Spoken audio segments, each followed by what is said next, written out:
Sheffield for the Speedway Star Best Pairs Championship. This is the first time such a prestigious meeting has been held north of the border. The top two riders from 16 of the National League teams will battle it out in the hope of winning the title and becoming the best pair of 1990. Well, Neil, are you pleased with the way preparations are going for this afternoon's meeting? Yeah, obviously I'm happy now, Chris. You know, it's 2 and we've only 20 minutes to the off. It's been worrying me a wee bit since we got awarded it in Tenerife. There's a lot of work's gone into it. You know, we're here to 1 o'clock this morning, you know, Peter and I, but yeah, I'm happy the way things are going now, Chris, you know. It's quite a large privilege for Glasgow to be staging this. Do you think we can prove that we're in among the best again? Yes, I really do. I mean, we don't consider it any more of an effort to prepare this one than we do for next week's league match against Middlesbrough. You know, it's got to all be done professionally every week, and you know, I think it's probably just an acceptance of the way we do things. You know, we try and do it professionally every week, but it's an honour to have it. Of course it is. And tonight we'll do the stuff. Do you think? I'm convinced this afternoon that Charlie and Kenny will certainly be in among it, giving it their best shot. And, you know, given the circumstances, who knows? As Kenny says himself, getting out of the section's going to be the biggest problem. Definitely is. OK then, Neil, we'll catch up with you later, and thanks very much just now. Very welcome, Chris. Take care. Thanks very much. Bye.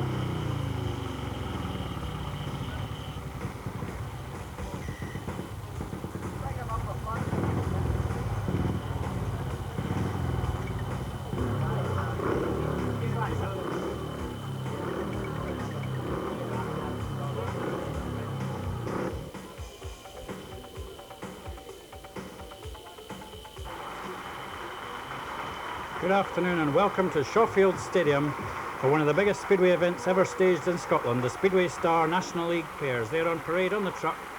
32 of the leading riders in the National League, a tremendous array of stars from up and down the country, tremendous number of visiting fans here at Glasgow to enjoy the racing and see who's going to come out on top in this year's National League Pairs.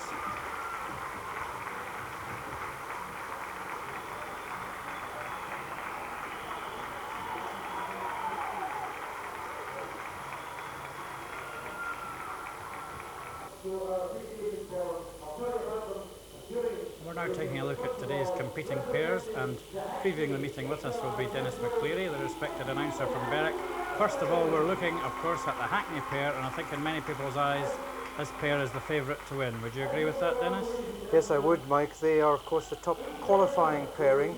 Steve Schofield, in I think everyone's eyes, is one of the top, if not the top rider in the National League, and his partner Andy Galvin has almost a similar average to Steve. Andy's a little bit more unpredictable than young Mr. Schofield, but they must be the favourites.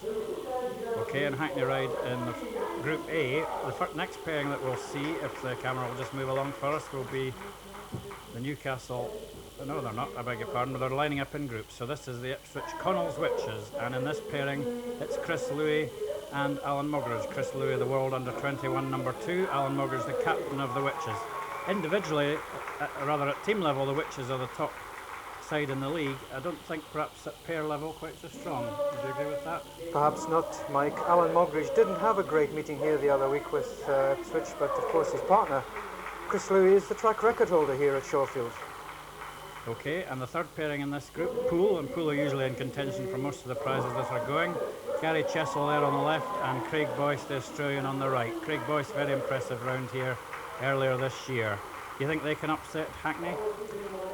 In all honesty, I don't think they can, Mike. It's a similar situation really to Ipswich. I think if Alan Rossiter had qualified along with Craig Boyce, they could well have won this today. Gary Chessel is still riding on last year's average. And the fourth pairing in Group A is Rye House, Jens Rasmussen, a very experienced rider, and Glenn Baxter, his Australian partner. Comments on them, perhaps? Well, in all honesty, Mike, they could upset the apple cart in this opening Group A. Jens Rasmussen really rides this track well, and Glenn Baxter from the Northern Territory of Australia is having a super season, and they could be dark horses in this Group A. Okay, so I think we're going for Hackney there with maybe Rye House as dark horses. Now on to Group B, and we're looking there at David Barge, who's qualified from the Commonwealth final recently, and the Newcastle skipper Peter Carr. That's a strong looking pairing. It is indeed. David Barge is having a tremendous season, his comeback season into National League, and he of course qualified from the Commonwealth final last weekend at Bellevue. Very impressive. And next to them, Wimbledon, the aristocrats of Speedway, and there's Andy Graham, who's on a 10-point average at the moment. And Nathan Simpson, perhaps a bit of a surprise as his partner, but he's going very well. Do you fancy their chances? Yes, you have to fancy them, Mike. Andy Graham has come back into National League Speedway and doing really well. Nathan Simpson has been the real surprise packet of the National League this season. He's pushed his average up to over 9. That's the Montine Dons. Onto the Promoter Sport Hammers, who are a team that have had a few problems this season, including a home defeat last night. The man in the shades is Rob Tilbury, of course, and his partner coming in to replace Wayne Garrett is Kevin Bryce. Perhaps outsiders, I think. I think you have to say that, in all honesty. Rob Tilbury is having a good season, but of course Kevin Bryce is only a second string, and he's come in as third choice to be behind a couple of injured riders. Fourth team in Group B is Long Eaton with Rickard Helsane and Kevin Smart. Helsane obviously a major threat.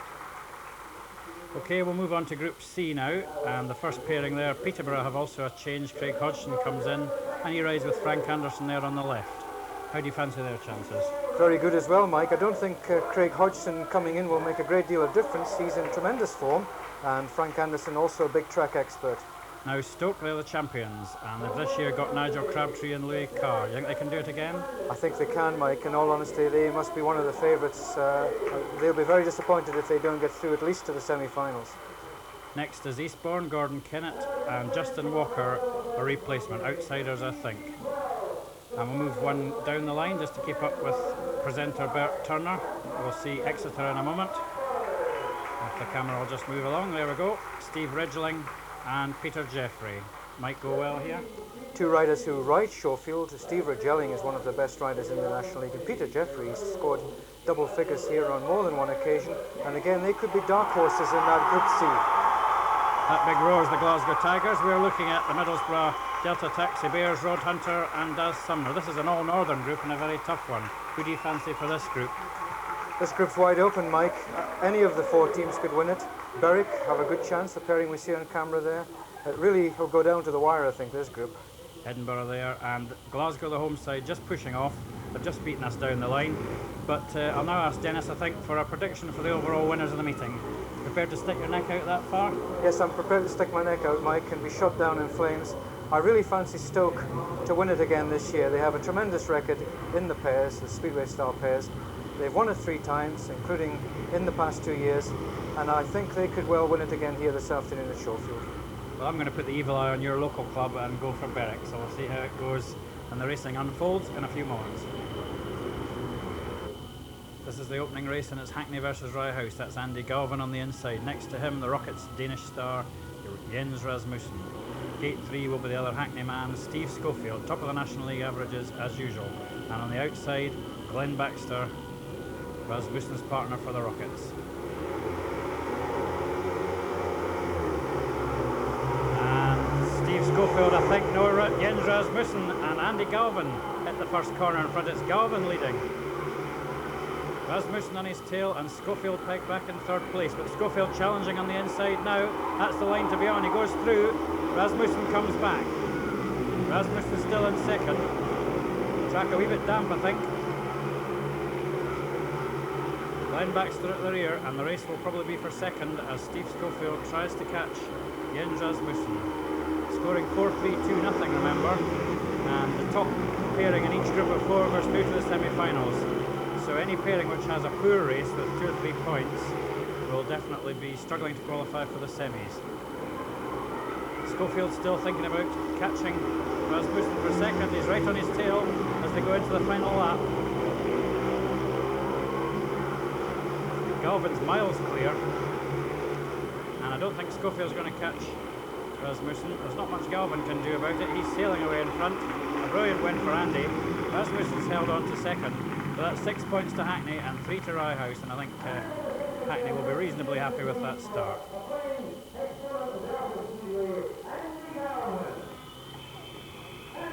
Well, Andy, first winner of the night, how does it feel? Very good. I mean, the track's a little bit wet at the moment, but I mean, they've had to put a lot of water on because it's a day meeting and it just dries up so quick, and there's lots of races to be rode on there. So yeah, it's very good though. I mean, it must be good to equal the track record. So You're in quite a tough group as well. yeah, yeah, it's on the day though. I mean, you know, anything can happen there. We just have to try and give it our best shot and see where we are at the end of the day. Okay then, thanks a lot for speaking to us. Thank you. Andy Galvin scored 4 points, standing winning time 65.4 seconds. Second in white for Rye House was James Rasmussen, again scored 3 points. And third in red for Hackney, Steve Schofield, and he scored 2 points. That's 6 points to Hackney, 3 points to Rye House, and winning time again equals the track record 65.4 seconds. This is the second race. We've just heard that Andy Galvin's equalled the track record of 65.4 in the first one, so the track's obviously fast. And there's a fast man on the inside gate for Newcastle, Peter Carr. Next to him, Kevin Smart for the Long Eaton Invaders. Gate 3 will be David Barge, very much the star down at Newcastle. And the man on the outside, Long Eaton Swede, Rickard Helsén. Deep concentration there from Helsén.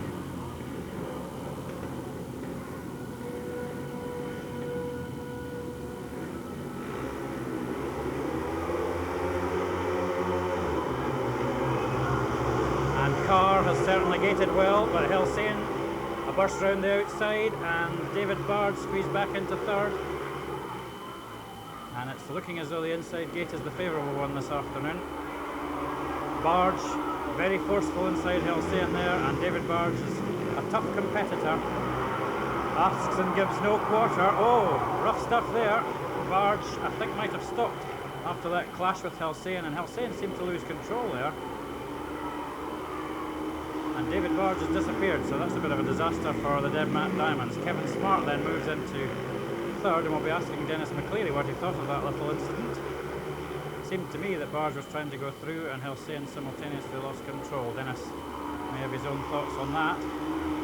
Into the final lap, and Peter Carr is going to pick up the 4 points, but the higher scoring in this race will be Long Eaton, who will take 5.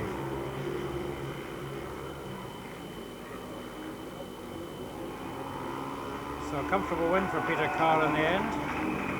Long Eaton pick up the 5 for second and third.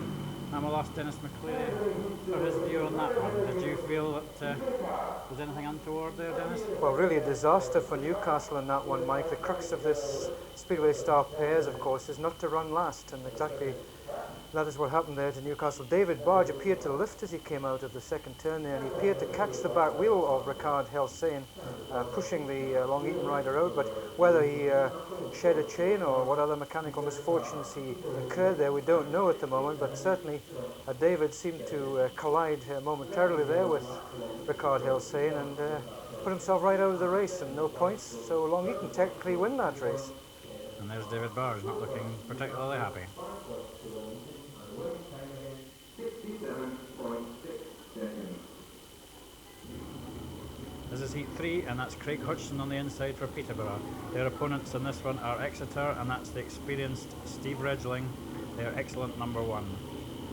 The other man for Peterborough is Frank Anderson, the Dane, and Peter Jeffrey, the young starlet for the Falcons, out on gate number 4.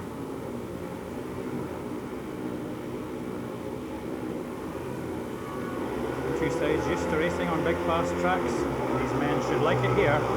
And I think Steve Redgeling has just become the first rider to make the gate from gate 2. He goes to the front, and Peter Jeffrey bursts through between the Panthers, passing Frank Anderson there, and that's an excellent start for the Falcons. They've got team manager Dave Trounston here today. He'll be very pleased with that. Frank Anderson's not giving up, but he didn't make a very good job of that attempt to come through, lost it slightly. So I think the Falcons just need to stay cool from here. Peter Jeffrey very wide there. Steve Redgeling is not a man to make very many mistakes. And the Panthers really unable to mount a challenge at the moment.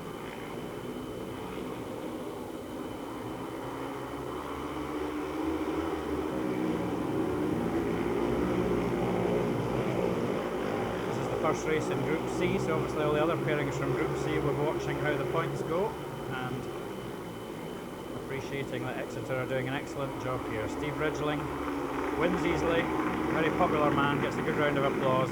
So that's 7 to the Falcons and just 2 to the Panthers.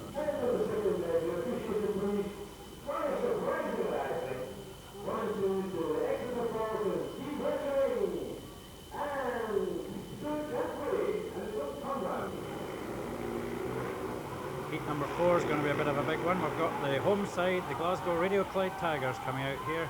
Kenny and Charlie McKenna. They've got very difficult opposition the first time out, Middlesbrough, and Middlesbrough going very well at the moment. Glasgow funneling off the lowest qualifiers for this meeting. I don't think that'll count for very much. You fancy their chances here, Dennis? Yes, you have to fancy their chances indeed, Mike. They'll be disappointed, of course, that Steve Lawson's missed out in this pairs championship. Steve, who made a dreadful start to the season and found himself down to reserve and missed the cut. Tremendous roar going up there from the Glasgow fans. Charlie McKenna, of course, will not let them down, but Steve has come back into form with a bang, and I saw him riding at Newcastle last Sunday night, and he was absolutely superb when he scored 14 points. I think if he had been in here today, I think you could have really fancied the Radio Clyde Tigers to win the championship, but who knows, Charlie could maybe just come good. But they won't get an easy ride here against Middlesbrough, with Daz Sumner on the inside gate there and experienced Rod Hunter there we're looking at in the red helmet. The Tigers, Kenny McKenna has gate 2 and Charlie McKenna's being asked to come the long way round. So this will be a very important race indeed, and the home fans desperate for their side to get off to a good start.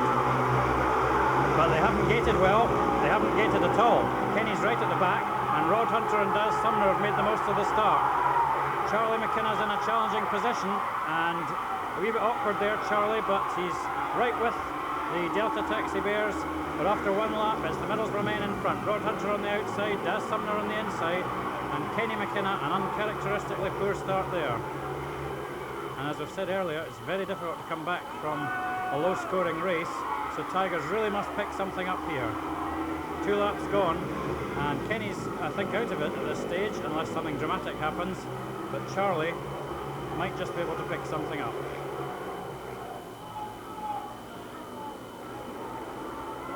Home fans quiet at the moment. Into the final lap, and Middlesbrough just need to stay calm, and they're going to pick up the 7 points here for a tremendous start in this first Group 4 race. Rod Hunter's done a marvellous job round the outside there, and Daz Sumner on his normal inside line. Has Charlie picked anything up? Not quite. Well, just 2 points to the Tigers there, and 7 to the visitors rather, from Middlesbrough. That will be a big disappointment for the Tigers. Can they possibly come back from that, do you think, Dennis? It's going to be very difficult, Mike, because they've only 2 more races to go, of course, in this qualifying stage. Middlesbrough will be absolutely delighted with that. Daz Sumner, of course, one of the best inside line riders in the National League there, and Rod Hunter taking up the 3 and 4 lines. They shut the door completely on the Tigers, although, as you said, Kenny McKenna was really out of it from almost the first and second turn, and it was left to his brother Charlie to give chase. There was no way he was going to get through there. The Middlesbrough pair looking tremendous in that opening race. So it's Middlesbrough in the driving seat in Group 4.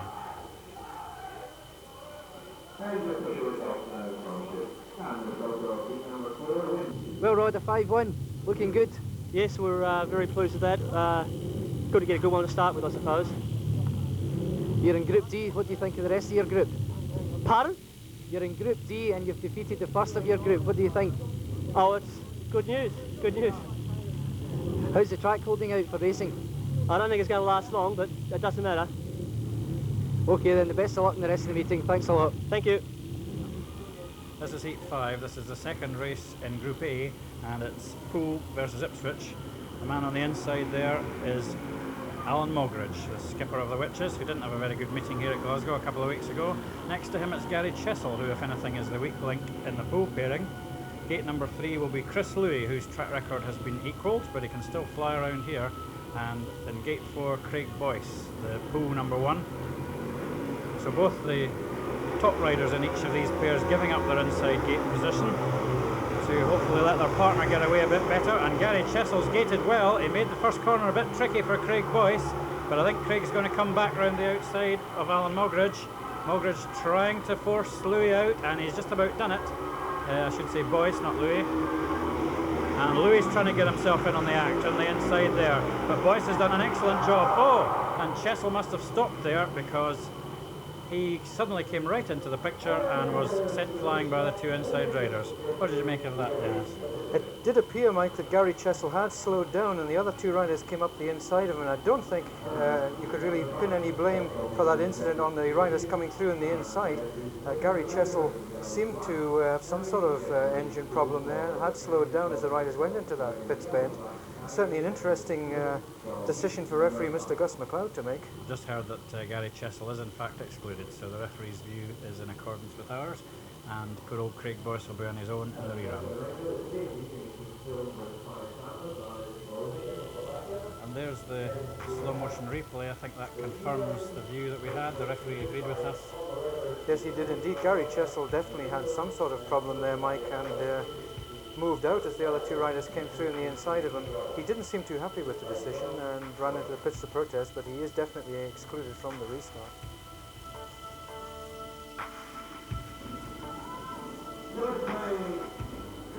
So maybe tell us what happened there.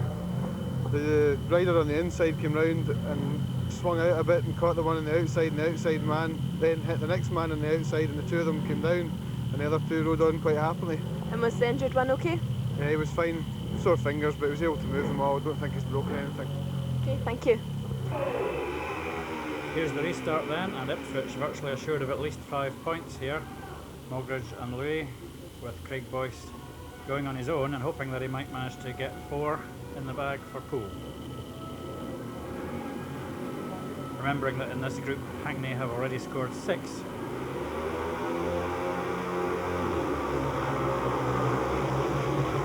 And Craig Boyce is gated brilliantly from the outside and goes right round the Ipswich pair. What a tremendous first corner by Craig Boyce.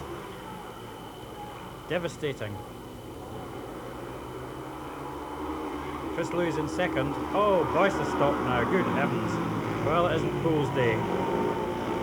So I don't know if Poole are even going to manage to pick up the 2 points here, and I think, sadly, that is the Echo Pirates out of it already. And National League Chairman Mervyn Stewksbury is here. He's connected to Poole, of course, but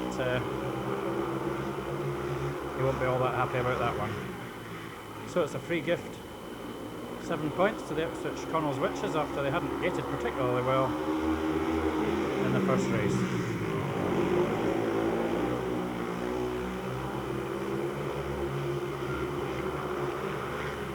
Chris Louis leads the way. Alan Mulgridge picks up the second place, and the Witches have 7.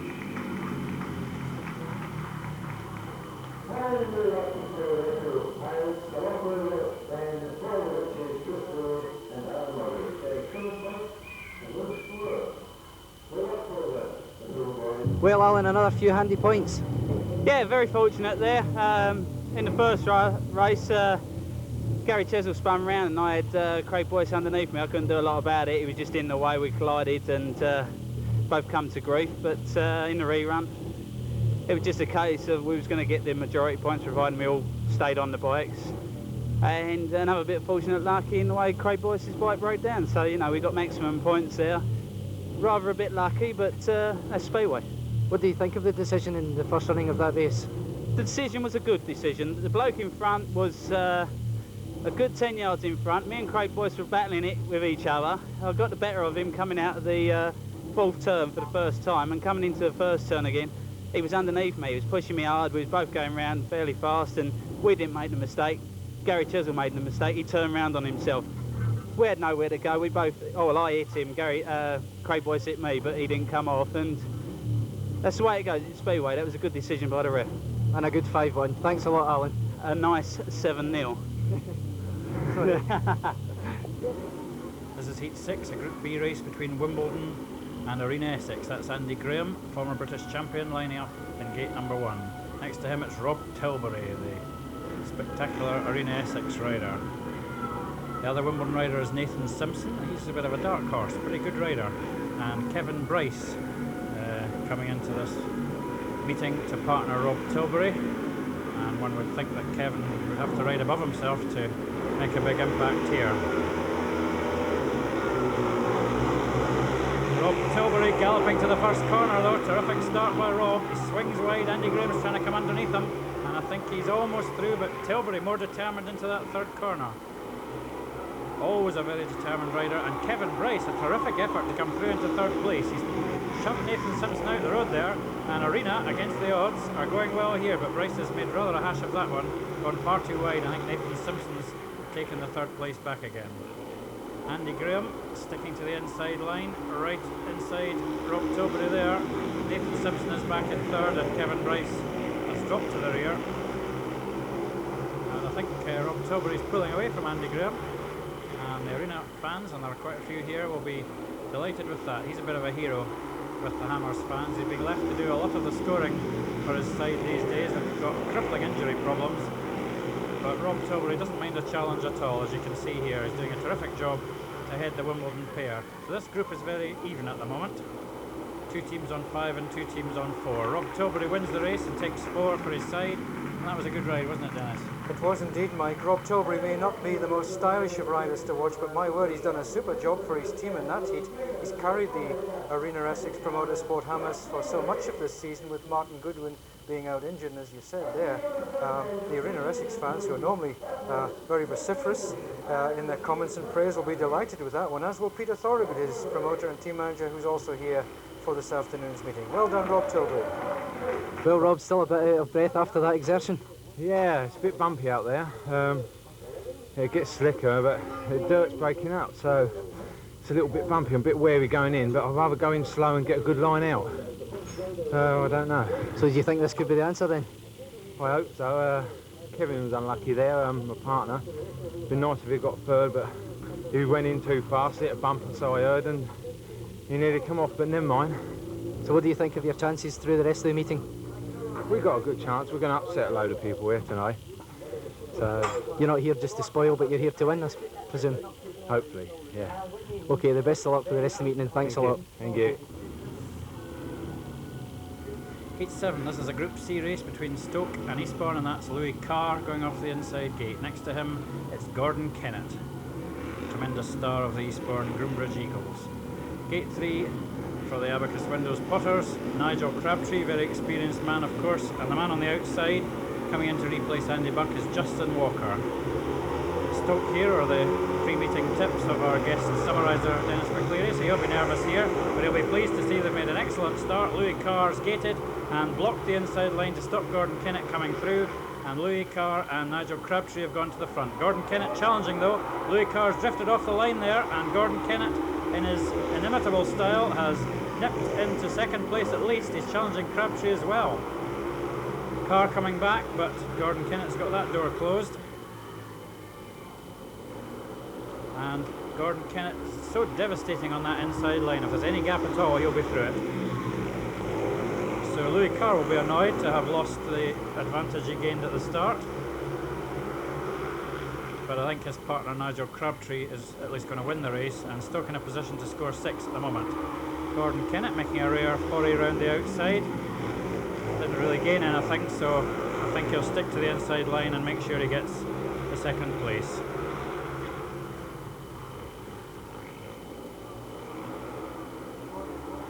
Of course, in this group, Exeter have already scored 7, so Stoke 1 point behind them at the moment, but a reasonable start for them, Dennis. I'm sure they're delighted with that, Mike. Gordon Kennett, though, producing a super ride there to come underneath Louis Carr when it seemed that the Stoke Abacus Window Potters were heading for the maximum.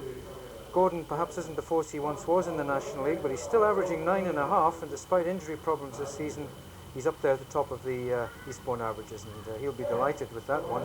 His partner, though, Justin Walker, was never in contention, and Gordon's going to be looking for Justin to get amongst the points if Eastbourne are going to have any chance of qualifying. But as you say, it looks as if Exeter and Stoke are going to dominate this group, and it'll be an interesting battle when they come out later on.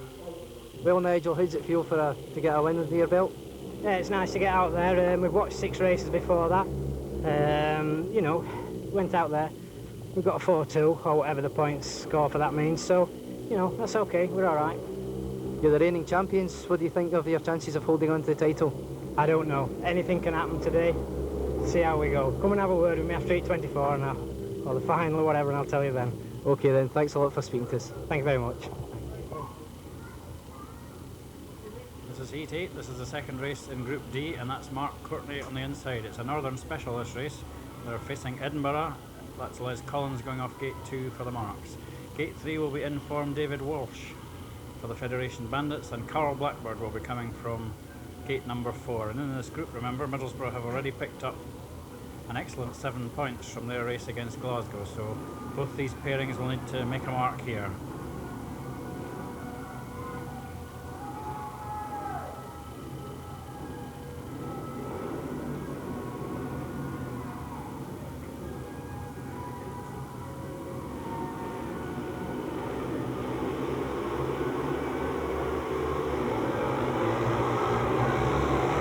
Collins and Walsh to the corner.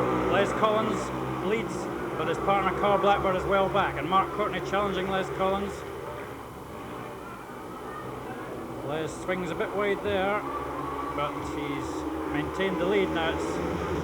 As far as Edinburgh are concerned, the question is, can his partner Carl Blackbird get up to challenge the Bandits? And Carl not in the picture at the moment. Mark Courtney's in second spot. And this is the kind of result that Middlesbrough will be pleased with.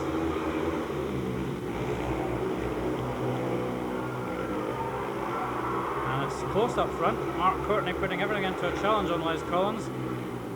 Les doesn't have to worry about his partner. We've lost Carl Blackbird, I think. Mark Courtney very close with Collins. And the former world number 2 having to work very hard. He's got to close that inside gate, I'm sure he knows that. But that's sometimes easier said than done. Each bend Mark Courtney challenges, but in the end Les Collins makes it, and we see there Carl Blackbird, who must have packed up earlier in the race. I don't think he was really going to pick anything up anyway. So that's 4 to Edinburgh there and 5 to Berwick, and Middlesbrough with the advantage in Group D. Les Collins there making a tremendous start, and that made all the difference in that heat. Les, of course, knows his way around this Shawfield track as well as anybody, and he's scored a lot of points here already this season in challenge matches and in the national fours. When you add them all together, I think he's scored something like 35 points here this season. And although under pressure from Mark Courtney, he was a good winner of that heat of this northern section. Well, Mark, a bit unlucky there, chased Les the whole way. Yeah, it was a close race. Unfortunately, he just beat me, but that's the way it goes at the moment. Quite tough competition out there tonight. Yeah, it is. It always is. What do you think of Berwick's chances of getting through into the semis? Oh, we've just had our first ride, so we're getting everything organised now, so we know what to expect, but we're going to have a 5-1 or something like that before long. Because Middlesbrough, they've got a 5-1, so we're going to have to get more train. Best of luck for the rest of the meeting then. Thanks a lot. This is heat 9, and that is Craig Boyce of Poole going onto the inside gate. The opposition for Poole comes from Hackney, who started well in heat number 1. Steve Schofield was there in gate 2. The man in gate 3 is Gary Chessel, and out on the outside we have Andy Galvin, who is now joint track record holder here at Shawfield. Hackney scored 6 first time out, but since Ipswich scored 7, they'll need to keep scoring well to keep the pressure on the Witches. And although Poole have no points so far, they are by no means a pushover for the HL1 Kestrels.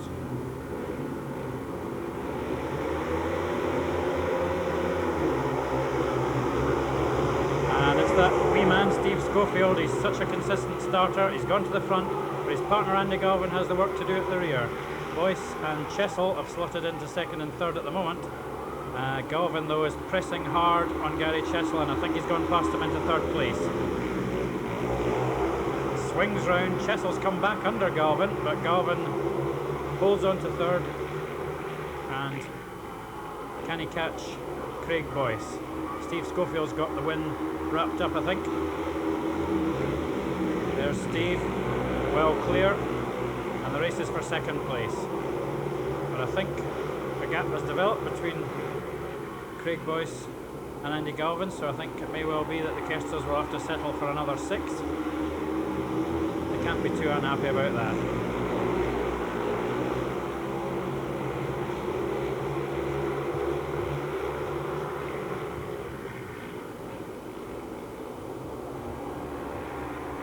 So that's a big win for Schofield, 6 to Hackney, and they're looking pretty good in this group, aren't they, Dennis? They are indeed, Mike, and Steve Schofield, after a hiccup in his first race, certainly dominating that one, well clear of the rest of the field. And the bonus, of course, is the fact that Andy Galvin fought his way through into third place. Poole, the reigning National League champions, look as if they are out of this competition at this early stage.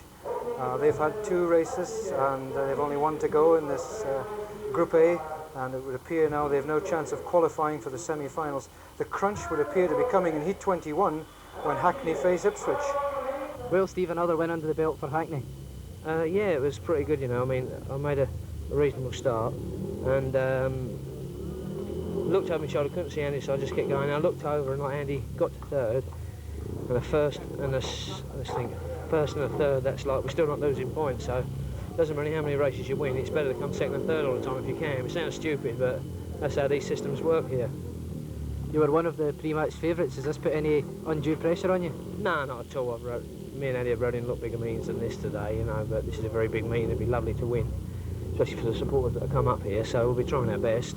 But no, not really. It doesn't put any more pressure on you than now the meeting started. There's no pressure, you know. It's just get out and just race hard and hope everyone has a good day. You missed out in last year's competition. Are you glad to be back this year? Yeah, I always seem to miss out on this sort of fours. There's always a little bit of controversy and trouble when I'm involved in these sort of events, but it's none of my fault, but I always get punished for it. But yeah, it's good to be back and riding here. The track's nice, and I like coming up to Scotland. Fans always treat you well, and so I've got no complaints. This is Heat 10, Arena Essex versus Newcastle. This is the most even group so far. The 2 pairings here have 4. That's Rob Tilbury, winner of his first race. Next to him, for the Debmat Diamonds, Peter Carr. 8-3, it's Kevin Bryce for the promoter sport Hammers, and the man on the outside who packed up the first time out was David Barge. There's David. And Peter Carr's gated once again, and David Barge this time is not wanting to make any mistakes. He's coming hard around the outside and he's into second, past Rob Tilbury. And I do think that Newcastle have looked the liveliest pairing in this group so far. Tilbury's challenging hard and he's come past David Barge, who went too wide on that third and fourth corner. That'll have given David a bit of a surprise. Very tenacious Rob Tilbury, but here comes Barge. A fierce challenge. He's right on Rob Tilbury's tail. He's cutting back each time, but didn't make a very good job of that one. In fact, Kevin Bryce came up alongside David Barge momentarily. There's Peter Carr. He's a real flyer once he's in front. Had a lot of trouble with an injured shoulder this year, but he looks pretty fit and lively at the moment. David Barge is still trying, but I think Rob Tilbury has got that second place. Maybe not. A last gasp challenge from Barge. Tilbury takes second though. That's 6 to Newcastle and 3 to the Hammers. So Newcastle, I think, take a bit of a step forward anyway in this group. A real bonus for Newcastle, Mike, the form of Peter Carr so far this afternoon. As you said there, he has been troubled this season with a shoulder injury, which has curtailed his point scoring. I think we all expected David Barge to be spearheading their attack here this afternoon. David, of course, was riding in Austria yesterday in the World Pairs, and he flew over especially for the meeting this afternoon, so perhaps he's feeling it just a little bit. He hasn't been too impressive in his 2 opening rides, but Newcastle, as you say, are right in there.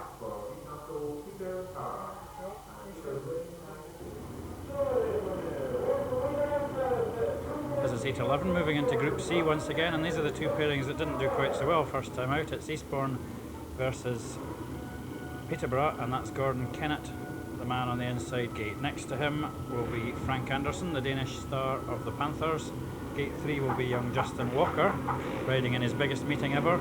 And the man on the outside, Craig Hodgson, the Panthers Aussie. And both these sides with the chance to get back into contention after poor first rides. Gordon Kennett's gated well, but his partner Justin Walker's at the back. And it's Anderson and Hodgson teaming up in second and third. Oh, Gordon Kennett in a bit of bother there, and he's stopped. Oh dear. Well, we've seen 1 or 2 bits of bad luck so far this afternoon. And Gordon Kennett's suffering there, but the beneficiaries are the Panthers of Peterborough. The Skoda Panthers go to the front. Craig Hodgson leads and Frank Anderson in second place, so they may well pick up 7 here to get back into contention in this group. Their score first time out was just 2, so they've still got work to do after this one. I don't think they're under any real pressure from Justin Walker. And of course Eastbourne, with that engine failure to Gordon Kennett, must be considered completely out of the running for the semi-final place.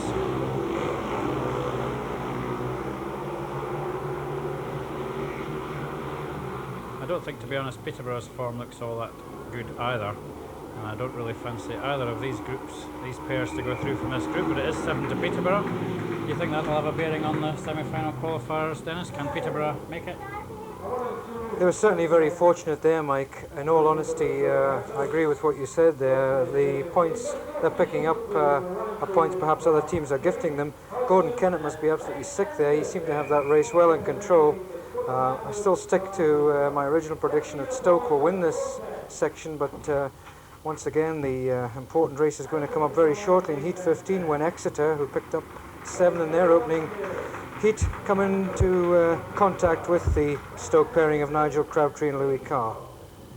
Certainly Peterborough will be happy to pick up 7 points there out of virtually nothing.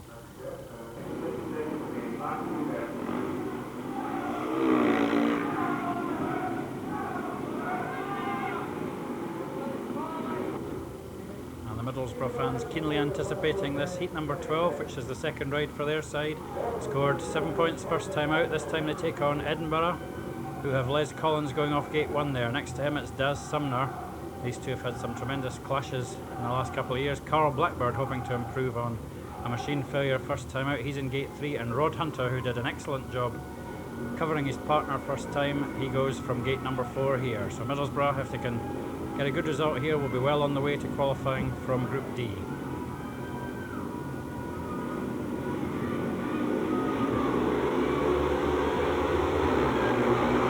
And Les Collins swings from gate number 1. He's gated well again. He's riding extremely well, but he's not getting a lot of support from his partner as Sumner and Hunter slot into second and third. They will probably be not unhappy to stay there. Carl Blackbird looks completely out of sorts at the back, and I think he must be having some kind of machine problems to be so far back.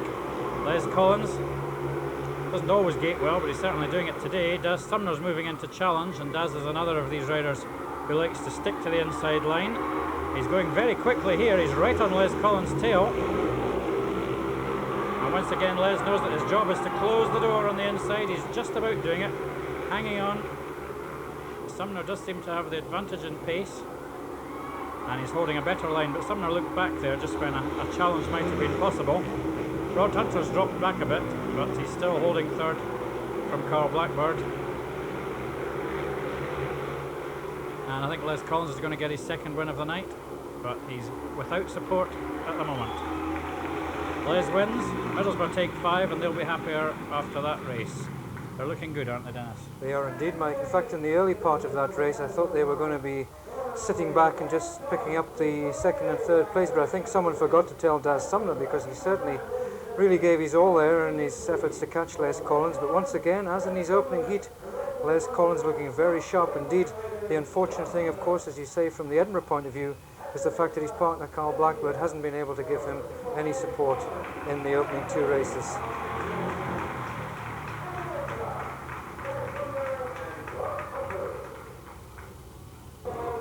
This is heat number 13, Group A race between Rye and Ipswich, and that's Jens Rasmussen going off gate number 1. Next to him it will be Chris Louis. Gate 3 is the Australian Glenn Baxter, and the man on the outside is Alan Mogridge. So Ipswich have 7 points after 1 race, albeit slightly fortunately. They will want to capitalise here. Rye have just 3, so they really must score 6 or 7 here to get back into contention.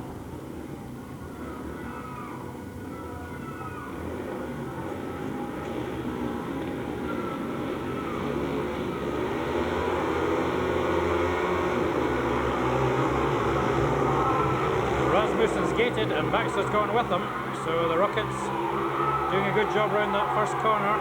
They're away, and Ipswich trail. Oh, and Baxter's fallen off.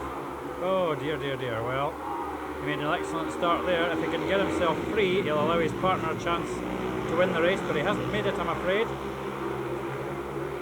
Is the race going to carry on? No, it isn't. And Glenn Baxter, you could see how desperately he was trying to free himself. Well, there was nobody else involved there, was there, Dennis? That was just a a mistake going into that corner. No one at all, Mike. An absolute disaster, as you say there, for Rye House. Incidentally, the only pairing who still remain from last year's Speedway Star pairs, Jens Rasmussen and Glenn Baxter, they looked as if they were heading for a 5-1 there, and of course that's given Chris Louis and Alan Mogridge another chance, as it did in their opening heat of heat number 5. They're quite fortunate so far, I would have to say that. Fortunate enough, perhaps, with the luck they're having. I don't mean to be unkind to them. They could win the pairs this afternoon. Yes. Well, Glenn, could you tell us what led to that unfortunate tumble? I wish I knew. Just sort of stupid, really, you know. Just sort of trying a bit hard and had a good... don't know. Thankfully, Jens came in with the 4 points. Yeah, you come in with a win, but I mean, it doesn't do you a lot of good when you sort of, you know, the second and third sort of get more points than what the win does. So it's just, you know, I should have been there, but I wasn't. Well, you'll be there the next time. Thanks a lot. Yeah, no worries, Tommy. Thank you. The rerun then, no Glenn Baxter, of course. Jens Rasmussen asked to do it again. And I think that nearly rules out the qualification chances of Rye House, but I'm quite sure Rasmussen will once again want to make a decent start and head the Witches home. And he has gated well. He's gone to the front once again. Tight round that first corner, and Rasmussen leads. Mogridge is the man in second place. Trying the big wide sweep. Usually the inside line is more productive here at Shawfield, but Mogridge is not far away from Rasmussen. And Louis there as well, waiting for a possible mistake by the Danish rider.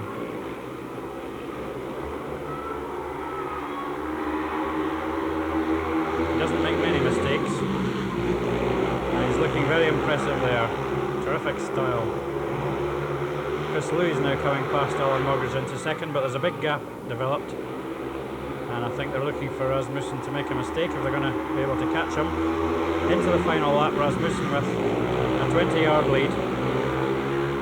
I think Louis is making a slight inroads into that lead, but he hasn't the time left to catch the Rocket. So Rockets are going to take 4 from this run and Ipswich 5, and that might just not be enough with Hackney coming. But I think the vital race is going to be Hackney versus Ipswich, as you said, Dennis.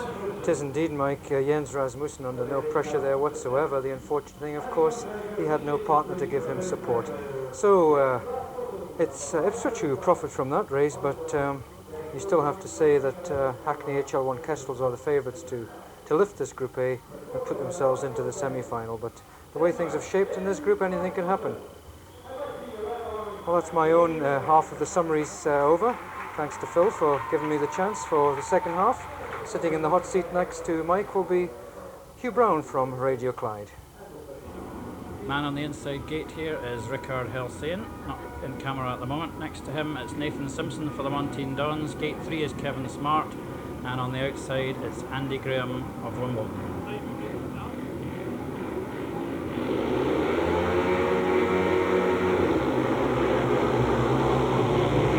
Helsane's made the best start from the inside.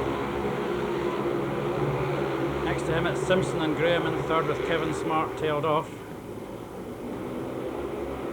And Simpson, a spectacular wide corner, but didn't make up any ground on Helsane.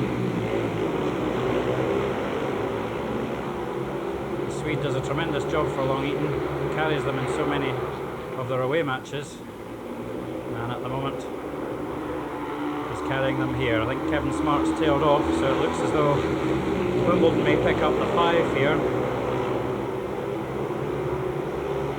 But they would have liked to score more than that, I'm quite sure, and Newcastle are looking quite good in this group. Nathan Simpson's making up a bit of ground on Helsane. Simpson, quite a surprise packet this season, doing an excellent job, and he's in the top 20 of the National League averages.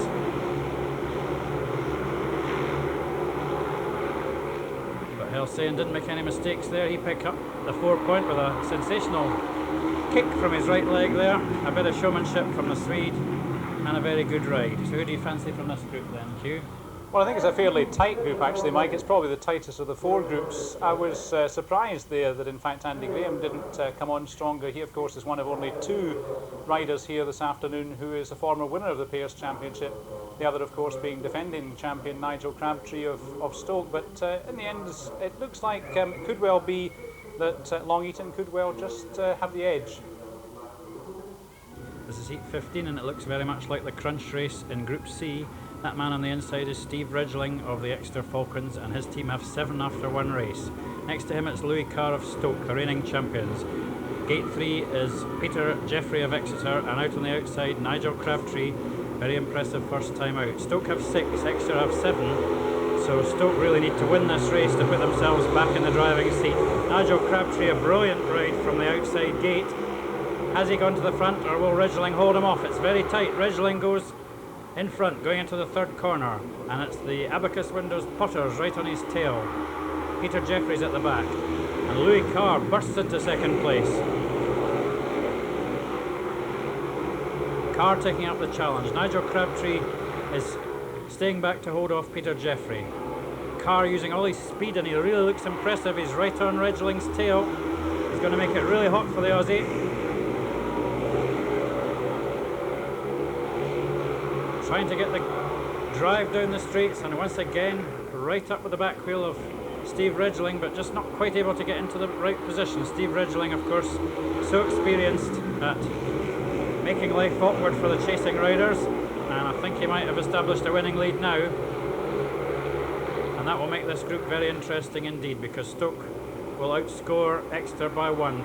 Louis Carr, an exceptionally wide corner, but it was to no avail, so Ridgeling wins the race. Stoke take 5.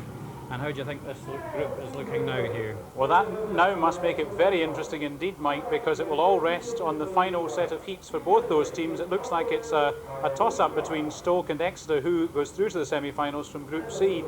I think the money must have to slightly be on Stoke as defending champions, and Nigel Crabtree in particular, I think, showing his class, and I think if I were to put money on it, I would say that Stoke must be favourites to go through to the semi-finals. Quite agree with you.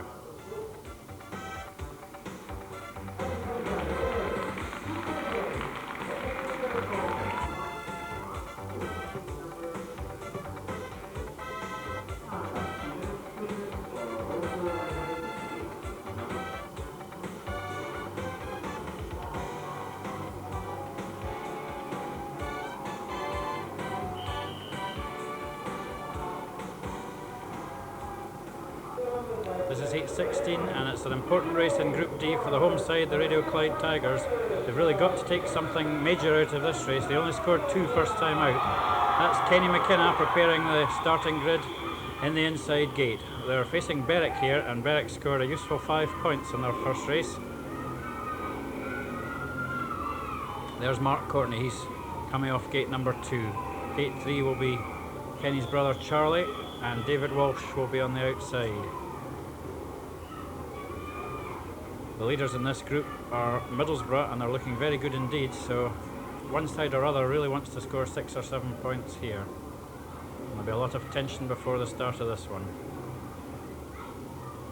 And of course the Tigers, Mike, very much on a high from Friday night, having won the Scottish Team Championship through at Powder Hall. They were exceptionally good in that meeting, very good indeed, and Kenny was particularly impressive from the start, so he'll be looking to get in front here.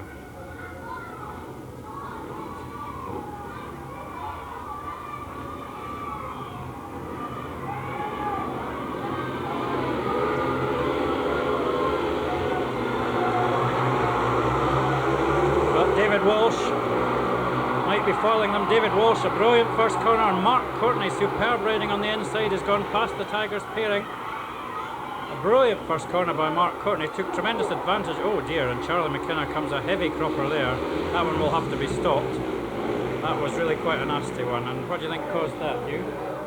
I don't really know actually, Mike. He didn't appear to be obstructed in any way. He just seemed to go too wide and misjudged his line altogether and headed for the safety fence. And Charlie's a tough boy, but he's taken a wee bit of a purler there. We hope he's okay. Well, he's getting up anyway, which is always good to see. Do you think that's the end of the Tigers' chances to qualify? I would have thought so, Mike. It's not been the best of afternoons for Kenny and Charlie McKenna. He seems to be okay anyway. That's really the main thing at this stage.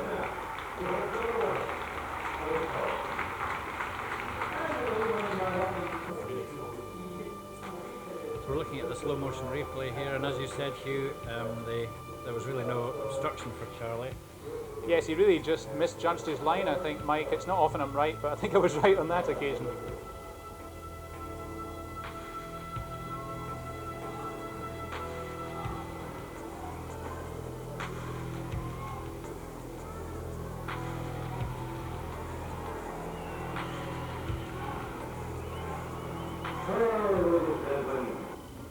So there's Kenny McKenna. He'll be on his own in the rerun against the very impressive Berwick pairing of Courtney and Walsh.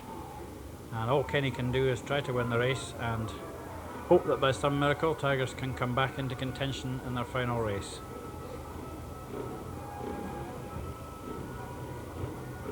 I think I said, Mike, there had only been 2 previous winners here this afternoon. Of course, I forgot about Mark Courtney, who won it with Middlesbrough back in 1980. Well, that's a long time ago. You're too young to remember that, obviously. You're too kind, Mike. Kenny McKenna's made a better job of his first corner this time, but I think David Walsh is still going round him once again. And Mark Courtney, well. Those Federation Bandits are really impressive round that first turn. Once again, Kenny McKenna has failed to maintain a decent start. He's coming back into contention now, though. Mark Courtney swings wide there.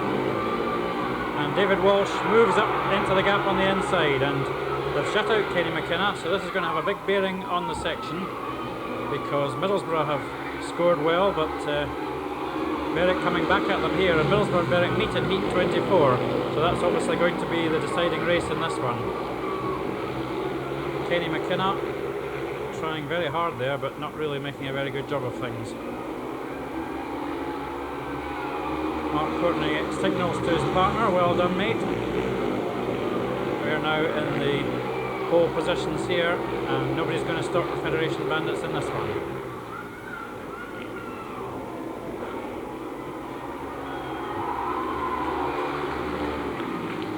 7 to Berwick, and have you ever seen Kenny McKenna treated with such disrespect on the first corner here? Well, it's not often, Mike, that Kenny is not only beaten but decisively beaten out of the gate, and he was on that occasion.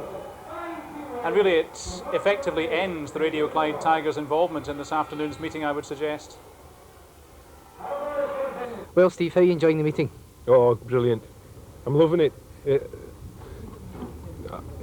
I've been looking forward to this more today than if I was riding in it. There's some pressure on our lads. Home track, big meeting like this, rather than me. Looks as if the pressure's taking its toll. Well, it looks that way, doesn't it? But there's one thing for sure, nobody can blame me for this one. Did you manage to catch what happened in heat 16? That one just then? Yeah. Yeah. Charlie he went out wide and he hooked up at the bottom of the fence there, and he sort of he stood, he came to a real sudden stop. He got a bit of a jolt actually when his footrest caught in the bottom of the fence, and he came to a sudden stop, which isn't the best thing to do. Well, Steve, you're joint winning with Stoke at the moment. Yeah, we just got one more ride, and hopefully, we can get maximum points would help us clinch it to the semi-finals. But Stoke, they've got a hard one as well, so it really depends on our last 2 rides, and just hope we just pull it off, really. So you see qualification within your sights? Well, we see it there, we just got to do it.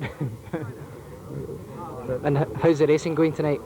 Not too bad. The track has changed from our first race to our second race. Like, we had 12 heats between ours, and it got a lot slicker, so we just hope, they're preparing the track at the moment, so it should be a bit better after interval, actually. So what's your thoughts on a meeting like this being held in Glasgow? It's a long way to come, but I'm glad the weather's fine, because at least it's different from Hackney. Like, it's there all the time, and a different stadium.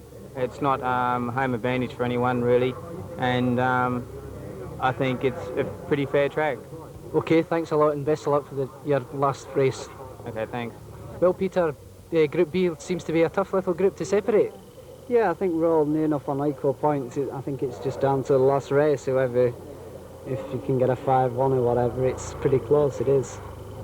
Always the exciting racing on the afternoon. Yeah, it's been a really good meet, and I think Glasgow has struggled really hard with them being at home. They've had a lot of pressure, but all the rest of everybody's getting stuck in, and it's good racing. Do you get any particular thoughts on the meeting being held on a tartan track? No, it's good. I mean, I ride the Newcastle, which is up north, so I'm glad it's up north. It's better that way. And who do you think is going to come out in the end? Well, I'd like Newcastle to win, but it's hard to say. It's still a long way to go yet. OK, thanks a lot for taking the time to speak to us then. Thanks a lot. Well, Dave, joint leaders in Group D after 2 races.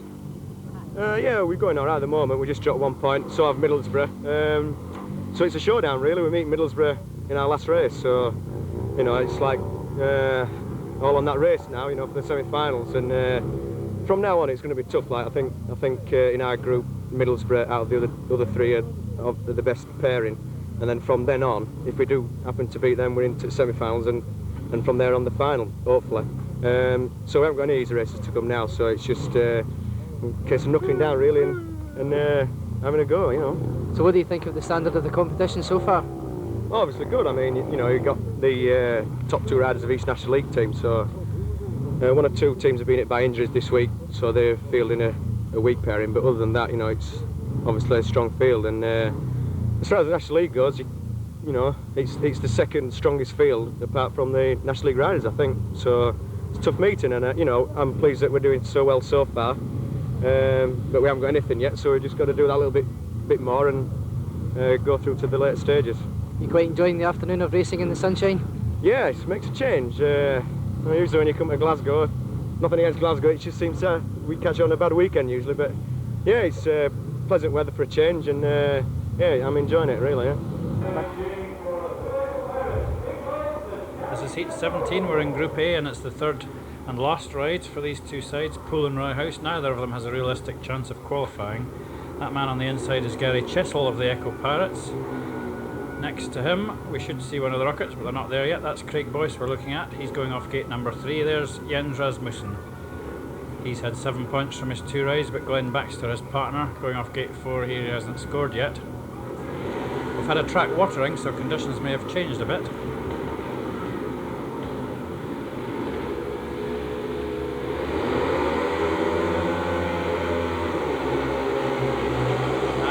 Craig Boyce and Jens Rasmussen. Rasmussen, in fact, along with Gary Chessel, has gone to the front, and it's Chessel finally who comes out ahead.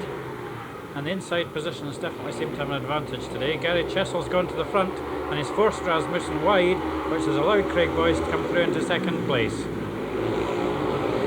Good riding by the Echo Pirates, but it's a bit too late. They've only got 3 points from their first 2 races, and even with 7 here, if they can hang on, they won't catch up with the current totals of Hackney or Ipswich, who still have a race left. You can see how much darker the track is following the watering, and I think Jens Rasmussen made a mistake getting onto the outside line on that 3rd and 4th corner. So it's the first we've seen really of Gary Chessel on the move.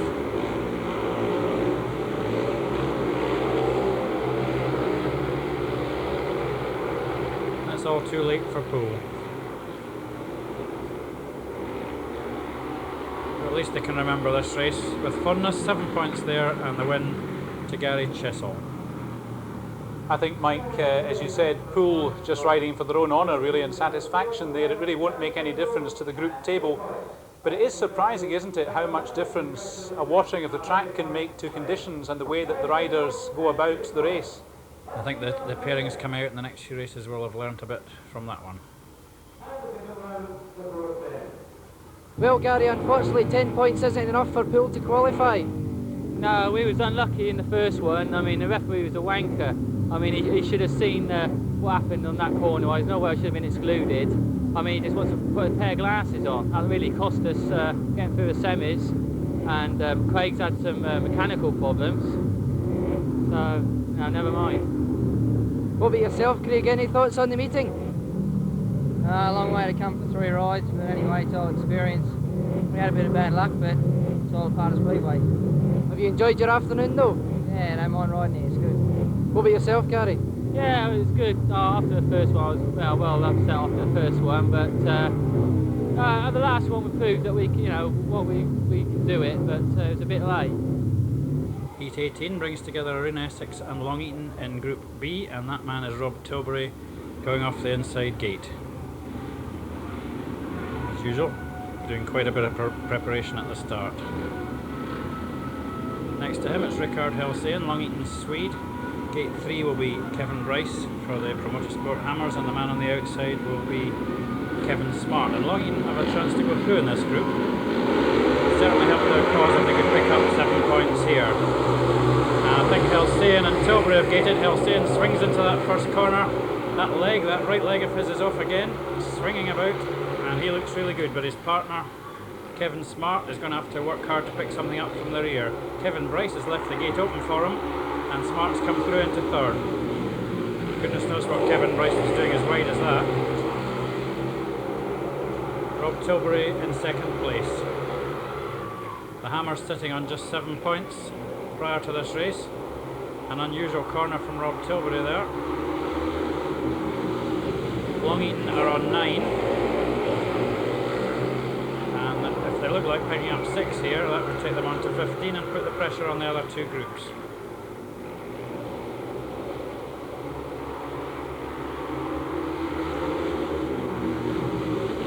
Into the final lap, but no change of positions after that first lap passed by Kevin Smart.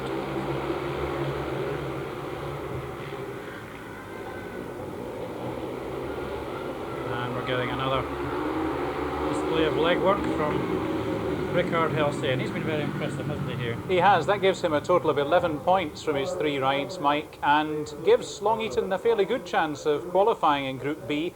Kevin Smart doing quite well too, considering that he came in as a replacement for Nigel Daff, and that in fact gives Long Eaton a total of 9 and 6 is 15 points, if my arithmetic is correct. I think that's right.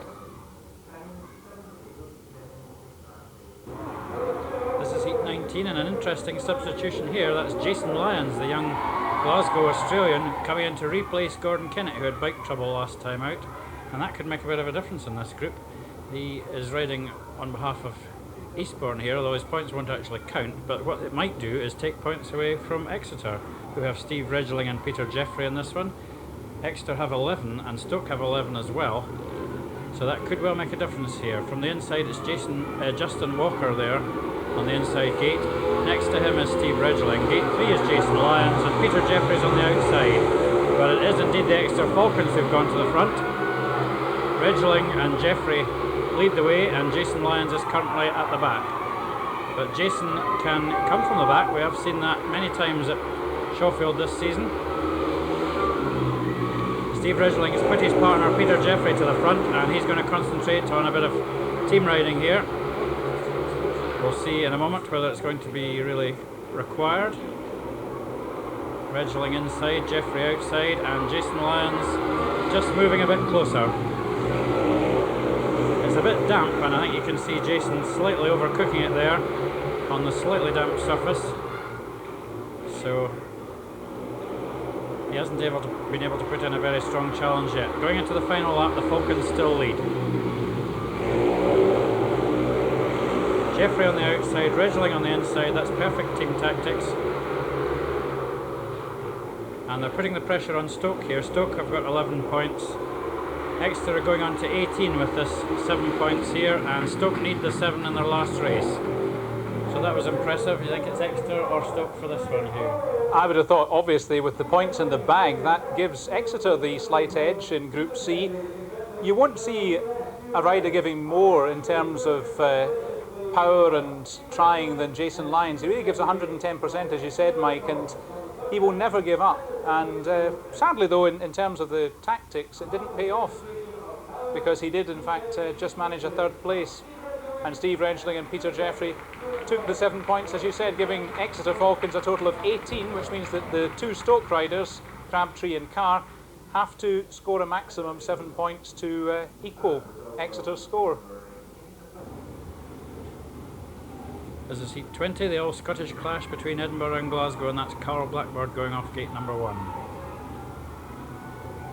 Next to him it's Charlie McKenna, fighting fit again after his tumble. Gate 3 it will be Les Collins, who's won his 2 races so far, and on the outside Kenny McKenna, who will be wanting to make amends for 2 uncharacteristically poor rides so far. It's glory only for these 2 pairs though, because qualification in this Group D is going to rest between Middlesbrough and Berwick, who meet in the last qualifying race.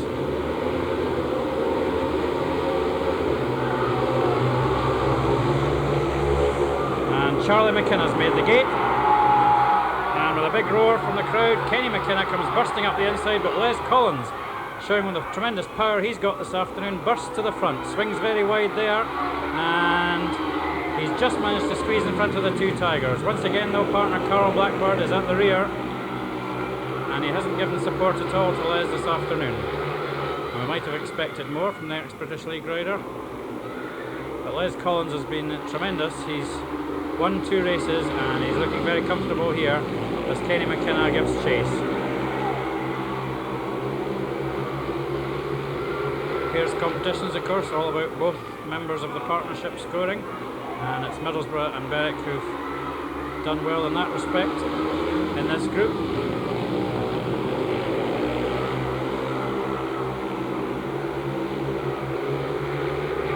Tremendous riding by Les Collins, and he's a very popular visitor to Shawfield. Les making a little sign there, don't know what that was all about, but I think Les is consistently one of the best and most popular visitors here, isn't he, Hugh? I would have to agree with that, Mike, and that win, of course, gives him a 12-point maximum from his 3 rides, which is a terrific bit of speedway riding. And it really has to be said that poor old Kenny and Charlie McKenna have not performed well this afternoon for the Radio Clyde Tigers as a team. And I'm sure that had the system of averages not been the way it is for the Pairs Championship, that the Tigers would have much preferred to put in their captain Steve Lawson as their second rider in preference to Charlie McKenna. Well, Kenny, Glasgow unfortunately haven't qualified tonight. I don't know, unfortunately, I don't know if fortune had anything to do with it. Obviously, I had a horrendous day. Charlie didn't do much better. It was one of these days. It wasn't our day. Either of us really didn't get going at all. So, in amongst this sort of competition, you know, you've got to be in top notch. So how did you enjoy it anyway, or didn't you? Stupid question. No, I thought it was probably the worst meeting I've ever had at Shawfield. I feel very disappointed and I feel as if I've let down an awful lot of people. I can't do anything about it now. The roar you got at the beginning was something else. I think possibly that's what caused it. I was alright until all that happened, then we all started shaking. But as I say, it's been one of these days for both myself and Charlie, and we can maybe look forward to next year. Did you feel any undue pressure with it being on your home track? I certainly found an awful lot of pressure. Obviously, I was expected to score a lot of points, and obviously Charlie was expected to make up the difference to at least allow us to qualify. But I mean, I don't know if it was the pressure that got to me in the end up or not. I mean, I felt very happy. We went to Edinburgh on Friday night and we had a good meeting there. All the team had a good meeting, and we did some experimental work and we thought it was going to work, but obviously it doesn't work at Shawfield. Well, you win some and you lose some, and thanks a lot, Kenny. Thank you. This is heat 21, and something's got to give here. This is the race which will decide the qualifiers from Group A. It's Hackney versus Ipswich. They've both got 12, so it's a straight battle here to see who can score the most points in this race. Andy Galvin's on gate 1, Alan Mogridge gate 2, Steve Schofield is on gate 3, and Chris Louis is on the outside. And I think perhaps with the inside starting positions that the pre-meeting favourites for the title, Hackney, have the upper hand here. And the 2 track record holders up against each other in this heat, Mike. That's right.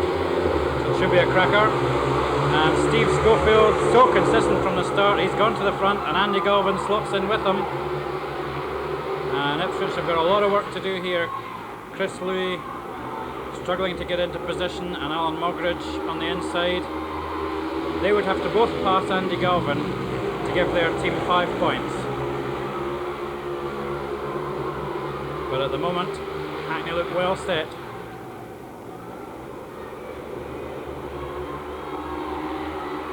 Galvin is allowing Alan Mogridge to come alongside him there. He looks round. I wonder if Andy Galvin's having any kind of problems. He's dropped back to third. We're watching Steve Schofield there, but the action's really at the back. A spectacular shot of Steve Schofield.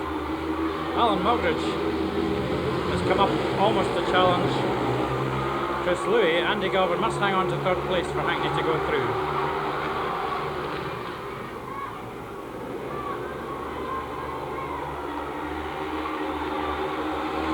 Schofield wins it, and Galvin does make third place, but that was a slightly unusual ride by Andy Galvin there, I thought. It was indeed. He nearly blew it, but in fact it does mean that the pre-match favourites Hackney are through to the semi-finals as the winners of Group A. And some good riding there from Steve Schofield, taking his total for the afternoon to 10 points. And Hackney's total to 18. So they qualify as the winners of Group A and go into the semi-finals.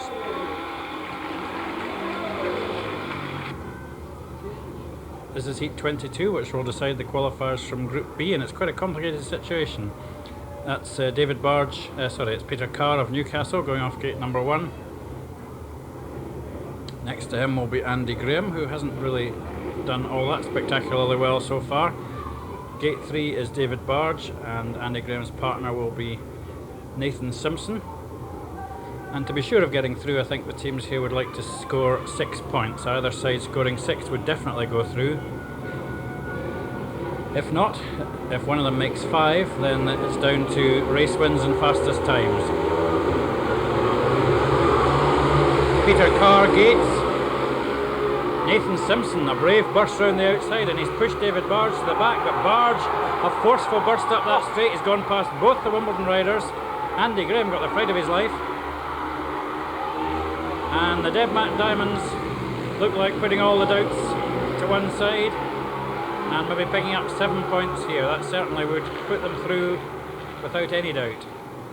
David Barge seemed to lose his goggles there, Mike. He seemed to throw something down to the ground. It's not slowing him down any though. He's alongside his partner now. Peter Carr swinging out very wide. Peter Carr's been very impressive this afternoon. He's actually won both his races so far and in no trouble here. Wimbledon have been a wee bit disappointing, I think, and they're trailing badly now.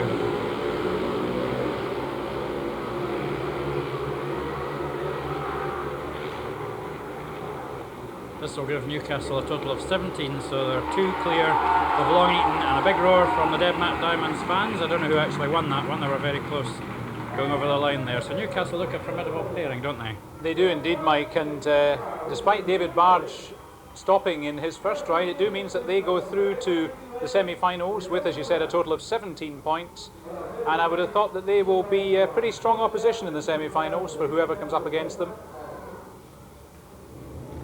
This is Heat 23, it's Peterborough versus Stoke. That's Frank Anderson going off the inside gate. Next to him, Louis Carr for the Abacus Windows Potters. Gate 3 will be Craig Hodgson and Nigel Crabtree on the outside. This is Group C, but I don't know if they've worked it out yet, but Stoke in fact can't qualify from this even if they score 7 points. That would equal Exeter's total of 18, but they have had fewer race wins, and that's the next deciding factor in deciding who qualifies. So Stoke racing for the glory here. They've certainly not been disgraced in their defence of the title, far from it, but there's no way they can make the semi-finals, which is a shame. Nigel Crabtree's gone to the front though, and Louis Carr with him, and Peterborough trailing.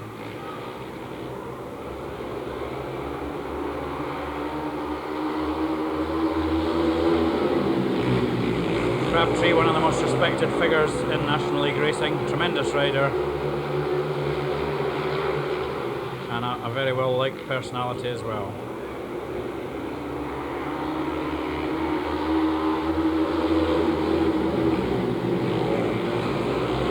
Well clear now. A fairly processional race, and I think Peterborough have been quite disappointing in this group.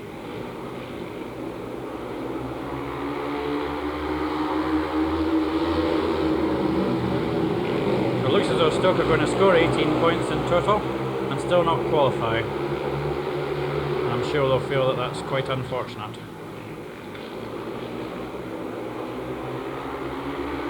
Crabtree and Carr then done well in the defence of their title, but they've not gone through in spite of that 7-2 win there. Yes, we have to get the computer out there, Mike, to work out the final placings in Group C, but in fact it tells us, as you said, that both Exeter and Stoke finish with 18 points, but Exeter have 3 race wins, courtesy of 2 from Steve Redgeling and 1 from Peter Jeffrey, and Stoke only won 2 races.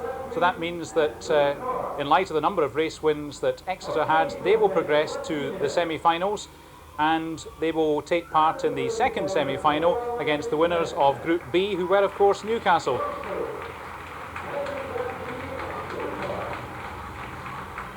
So we have a semi-final of Newcastle against Exeter.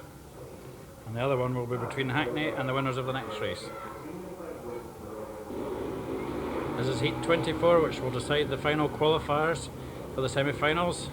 That man on the inside is Daz Sumner for the Middlesbrough Delta Taxi Bears. Next to him it's Mark Courtney in gate 2, who's been tremendously impressive for Berwick. Gate 3 is Rod Hunter for Middlesbrough, and David Walsh of the Federation Bandits goes off the outside. And it's a straightforward situation here that Middlesbrough and Berwick both have 12 points from their first 2 races. So whoever gets at least 5 points out of this race is going to go through to the semi-finals. And I must say I wouldn't like to bet on this one. Both these pairings have been very impressive indeed. Any predictions, Hugh? I would put my money, I think, Mike, on Berwick, because I think David Walsh and Mark Courtney are a very good pairing.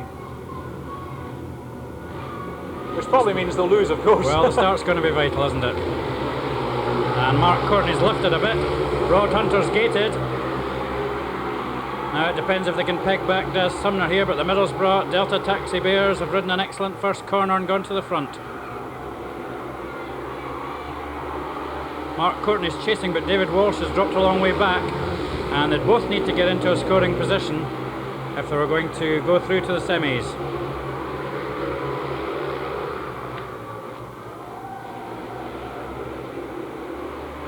And Rod Hunter continues to amaze everybody with his successful comeback.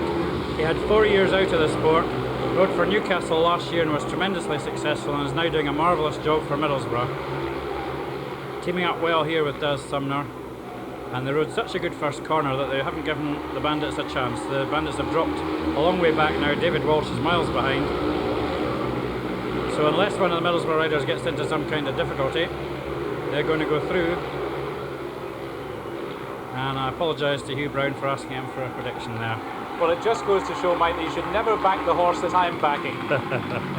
Right, so that's 7 to Middlesbrough, and they go through with 19 points from Group D, and they'll be hard to beat as well. They will indeed. In fact, that makes them the highest scoring qualifiers of all 4 groups, and that gives us 2 semi-finals, which consist of the following. Middlesbrough will tackle Hackney, and Newcastle will take on Exeter. 2 very exciting semi-finals in prospect, and some great speedway action still to come here at Shawfield.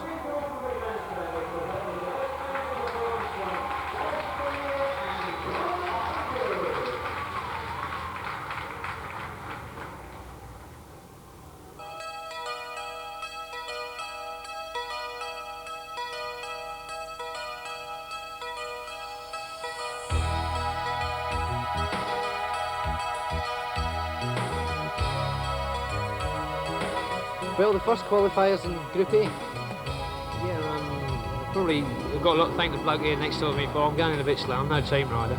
But luckily enough we got through, and it's all down, it's all square now, and it's all down to how we can go in this last race. I think if we can get a good draw on the guy, I think we'll do okay, so let's just hope things work out for us. So what's your chances in the semis, Dandy? Well, it's gate is paradise today. Just got a gate, and you know, if we gate, we're there. Well, let's hope you are, and thanks very much for speaking to us. Okay, no problem. Thank you.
This is the first semi-final in the 1990 Speedway Star National League pairs, and that's Daz Sumner going off the inside gate. The Middlesbrough Delta Taxi Bears have won the toss and they've taken gates 1 and 3. Next to Daz, it's Andy Galvin for Hackney. Gate 3 is Rod Hunter for Middlesbrough, and Steve Schofield, probably the fastest gator of the 4, is on gate 4 and being asked to come the long way round.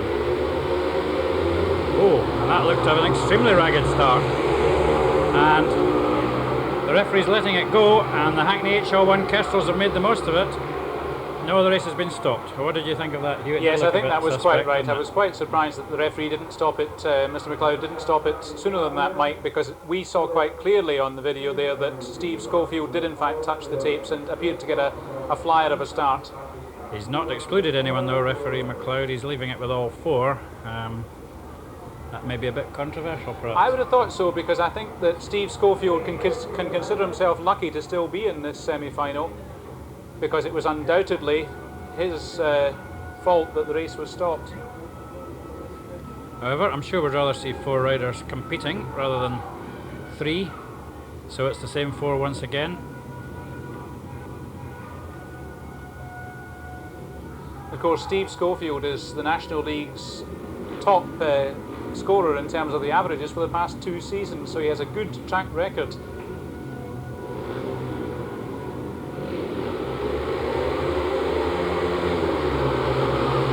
We're away this time, and Hackney have got the best of it once again.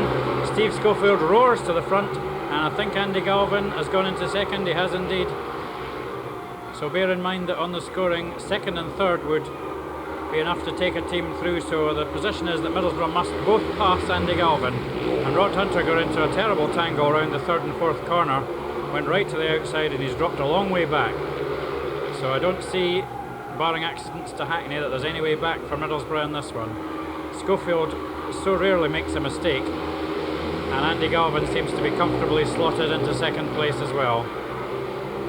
And Middlesbrough had the advantage of inside starting positions, so other than perhaps that suspect initial start, Middlesbrough can't really have any complaints. Into the final lap, Des Sumner's still chasing hard, and you can see how far behind Rod Hunter is.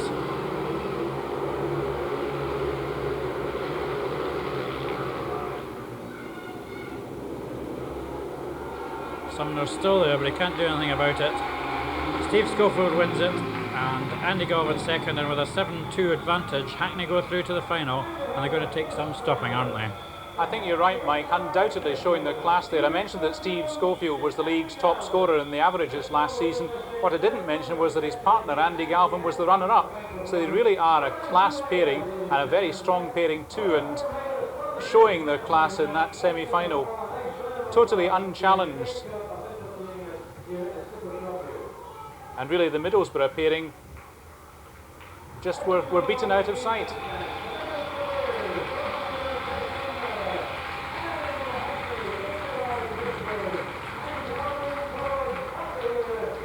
Well, Daz, you've done very well to qualify from Group D, but unfortunately missing out against Hackney there. That's right, yeah. Hackney were blinking good out the gate, and with them being like 25 races or something like that, the track is pretty slick now. It's hard when you're at the back, but we'll give it our best shot. We're disappointed that they're not through, but we know we've done give it our best, and that's what we all can do at the end of the day. And it's hard to be so near and yet so far. It's disappointing, yeah. I didn't really think we had a good chance, me and Rod. That's where it goes, though. You know, hopefully, is it Newcastle in this semi-final? Hopefully they'll do well and keep it in the northeast, and we'll see how the final goes. You're quite glad to see a competition like this in the north? Yeah. Glasgow's a good setup for it. The track is really well prepared. It's just that it doesn't really lend itself to team riding that good. And it's quite hard to pass from the back, but Glasgow worked really hard for it, and I think that everybody's enjoyed it, and hopefully there's been some good racing. Well, I think the crowd have enjoyed the show you put on, and thanks a lot, Daz. Thanks very much.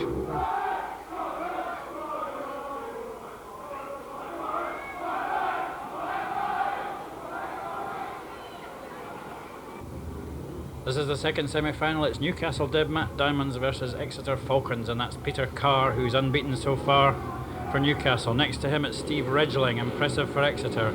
Gate 3 it will be David Barge for the Debmat Diamonds, and Peter Jeffrey, the other Falcon, on the outside gate. And Peter Carr once again has gated superbly from the inside, but not for the first time. David Barge hasn't really made a very good start, but he comes bursting through. He's so determined. Oh, that was a controversial one. Now, What is referee McLeod going to make of that? What was your view, Hugh? Well, I would say, Mike, that David Barge was the principal cause of that particular accident, and I would have thought that he may well find himself excluded by referee That could be the McLeod. case. I think it could be the case.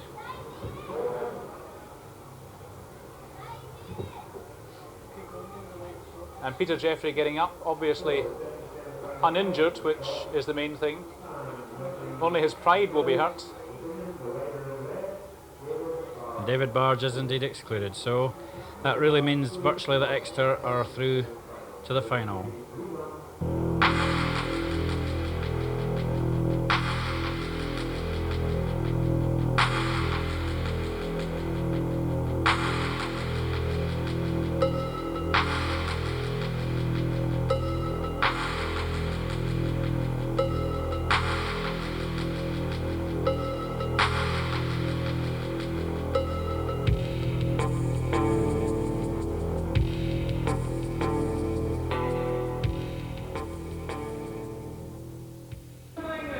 This is the rerun of heat number 26, the second semi-final, and David Barge excluded, as we thought. Peter Jeffrey having a bit of trouble getting going. I think his bike was damaged.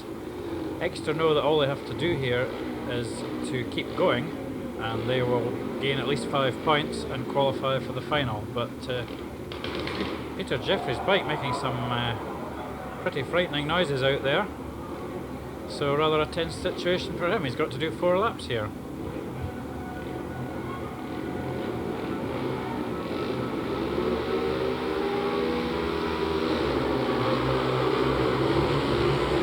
Peter Carr's gone to the front.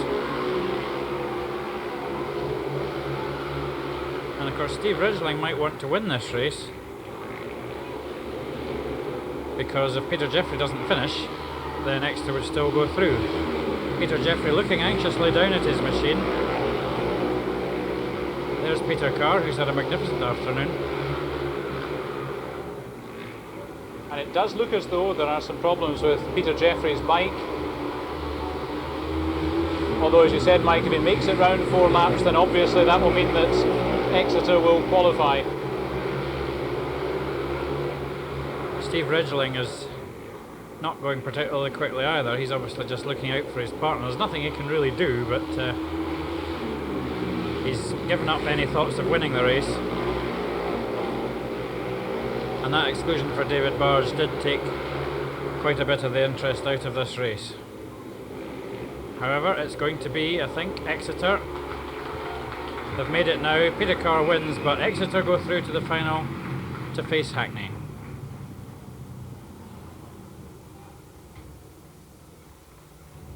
Well, Neil, are you pleased with what you've seen so far? Yeah, I'm obviously delighted, Chris. You know, it's been a nerve-wracking experience putting it all together, but you know, it's 5 to 6. We're spot on time, and I think we said we finished at 6. I think the racing's been good. We didn't have as much dust as we thought we would have. But as I say, Peter and I were here till 1 o'clock in the morning to make sure we didn't. I just hope the public have enjoyed it. We're happy to have been honoured to put the show on. Yeah, I'm happy. So the culture capital of Europe, can it now claim to be the speedway capital of Europe? It can certainly claim to be the speedway capital of Scotland, that's for sure. Sorry, Dougie. No, seriously, I mean, obviously we're delighted. I think the public have enjoyed it. The stadium people have cooperated with us, everyone's cooperated, so it's been a good one. We're delighted. What about the size of the crowd? Got to admit, a wee bit disappointed in that. I mean, there's no doubt about it, they've all come from north of Stoke. I don't think there's the slightest doubt in that at all. I don't think there's been anybody travelled any distance at all. But you know, it's only the Scottish people that are daft that travel, isn't it? Let's face it, you know. Although I think that's Hackney a bit behind me, but if I had Scoey and Andy Galvin in my team, I'd travel too. So is that who you fancy for heat number 27? Well, I'd be claiming bias against my pal Trouty if I said anything, but yeah, I think I'd have a few quid in Scoey and Galvin. Andy can't play golf right enough, but he can ride a speedway bike, I tell you that. But it's been an enjoyable afternoon though. Fantastic, you know, and as you know, the plane's just flying overhead with the paratroopers now, so their timing's spot on, so all in all, it's good. The only regret I have got is they're closing the bars at 7 o'clock, that only gives us an hour. I'm sure they'll consume enough in that sort of time. Thanks a lot, Neil. No worry about them, it's me. Thanks very much indeed, Chris. Thank you. Well, Alan, can you tell us if you've been happy with what you've seen tonight? Absolutely delighted, yeah. The organisation has been first class, as we expected. It's one of the reasons, I suppose, we as a body decided to put the event here in the first place, and it's been a fabulous day, absolutely marvellous. What about yourself, Mervyn? Are you glad to see this prestigious event moving north? Yeah, I can only repeat what Alan has said, plus the fact that I think Scotland should be proud of the event they've put on today, and I think they've supported it well, and I think they've showed that they're entitled to such events to be held here. Have you enjoyed your afternoon of racing? Oh, lovely, lovely. Except Paul were knocked out in the first round, so I was able to retire to the bar.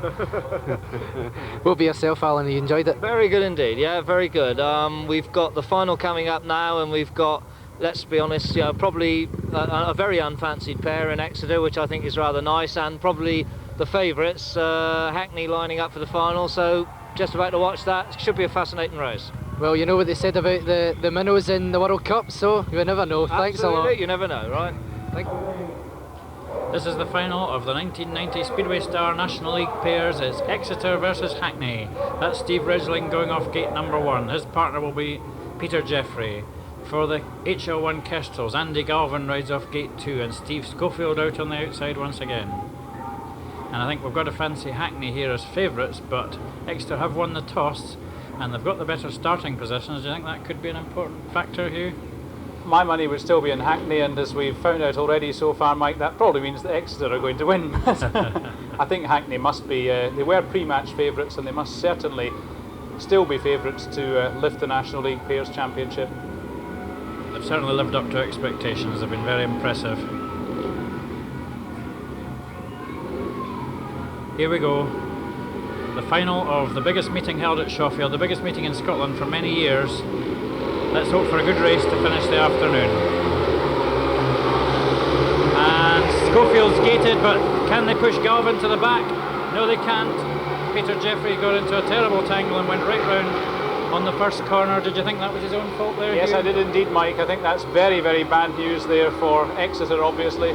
Steve Ridgeling's looking for his partner, but he's nearly half a lap behind. And that, I think, hands it to Hackney, barring accidents. Yes, all Steve Schofield and Andy Galvin have to do now is really stay upright. Peter Jeffrey tried really hard to get round Andy Galvin on that first corner and get the second and third places that would have been required, but he just overcooked it. There's Steve Ridgeling. He's had a fine afternoon. And Steve Schofield there. Now, is Steve Schofield looking at his machine? Doesn't seem to be slowing down at all. Swings very wide there. But the wee man, top of the averages, leads his team home to his great delight. Steve Schofield wins the race. Hackney takes 6 points in the final, and they are the 1990 Speedway Star National League champions. And we can't really argue with that one, can we? You cannot, Mike. It really was a fine display by Steve Schofield and Andy Galvin. They performed well all afternoon, and as we said, pre-match favourites, and anyone who had the money on them will collect later this evening, because they really did show a fine display of speedway riding to the crowds, the large crowd here at Shawfield. It's been an event where favourites haven't done very well, but if they felt any pressure, it really didn't show, did it? Tremendous job. And of course, they brought a very big support with them here this afternoon to Shawfield. Very vociferous indeed. You can certainly hear them in the main stand, that's for sure. So Hackney are the winners, as you said, of the National League Pairs Championship. But I think overall, it's been a terrific afternoon for all the thousands of supporters who've travelled from all over Britain to see this event. And congratulations have to go both to the National League and to Glasgow Speedway for their organisation this afternoon.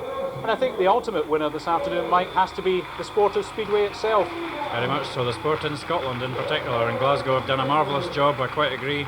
It's been a very well staged event indeed. Jubilant Hackney supporters. We're seeing a spectacular conclusion to this great afternoon's entertainment. A parachute jump which involves 4 people parachuting together. They call it a stack. We've been given all the details by their commanding officer on the centre. They're going to land in the stadium. They seem to have split up. 2 together there.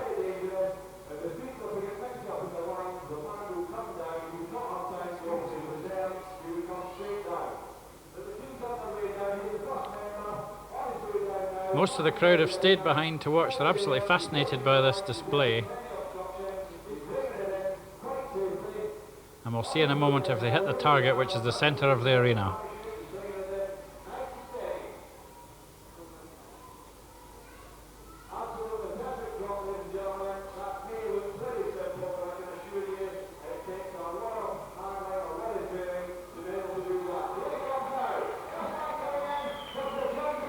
Here they come into the centre of the arena, within a few feet of the target that was laid down,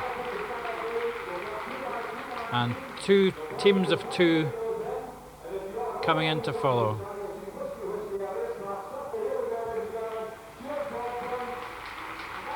Beautifully done, and there's the other two right behind them. A marvellous finish to a marvellous day's entertainment.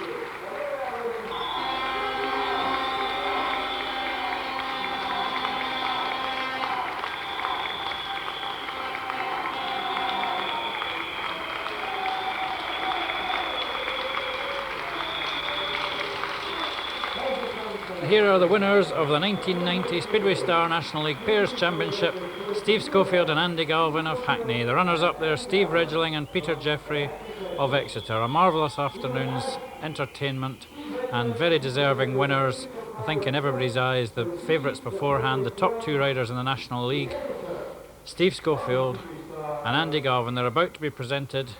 There's Steve Ridgeling getting his second place trophy, and Peter Jeffrey, they've done very well. I think exceeded expectations. The furthest travelled team, the Exeter Falcons, they've done very well indeed. Philip Rising of Speedway Star handing over the cups. And now the presentation to the winners.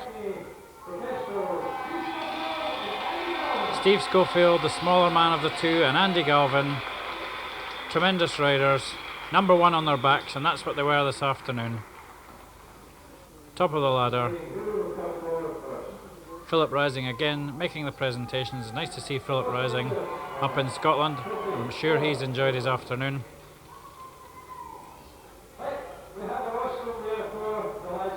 And the Hackney fans in the crowd absolutely delighted. I don't know if these are Hackney fans, but further along we have a big crowd of Hackney fans who've come all the way up, and their journey has been well worthwhile. There we are, the winners and runners up, all looking very happy.